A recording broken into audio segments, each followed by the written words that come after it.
section ya Kijitonyama limeandaa ibada ya kusifu na kuabudu.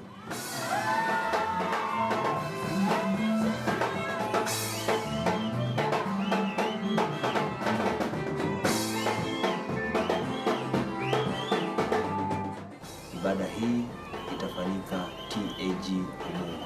Ibada yetu hii itaanza saa 9 alasiri.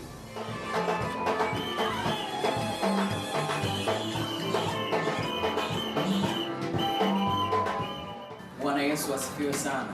Na mimi nitakuwepo. Wewe je?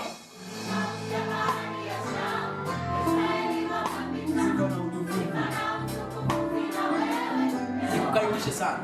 Wewe jirani, rafiki, umwambie pia jirani yako, rafiki yako asikose kuja. Mungu wa mbinguni